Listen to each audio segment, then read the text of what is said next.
आज आपण बनवणार आहे कच्चा चिवडा। तर त्यासाठी मी इथे मीडियम साईजचा कांदा कापून घेतला आहे, कोथिंबीर घेतली आहे आणि 4-5 लसणाच्या पाकळ्या घेतल्या। आता इथे पातळ पोहे, थोडे फुटाणे घेतले आहे आणि शेंगदाणे, आणि इथे मी मुरमुरे घेतले आहे। छान कुरकुरीत असे मुरमुरे घ्या, त्याने चिवडा छान होईल। आणि इथे थोडे मसाले घेतले आहे। आता आपण एका खलबत्त्यामध्ये लसणाच्या कळ्या ठेचून घेऊया।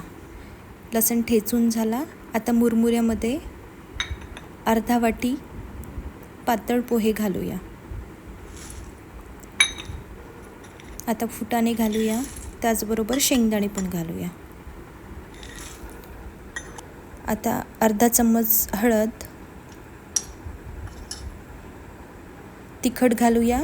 तुम्हाला तुमच्या आवडीनुसार तिखट तुम्ही घालू शकता। मी इथे 1.5 चम्मच तिखट घालते आहे आणि अर्धा चम्मच मीठ। थोडा चाट मसाला घाला, त्याने चिवड्याला छान टेस्ट येईल। आणि आता थोडं तेल घालून घ्या। तेल घातलं की छान याला कालवून घ्या। आता आपला चिवडा छान कालवून झाला आहे। त्यामध्ये जिरेपूड घाला,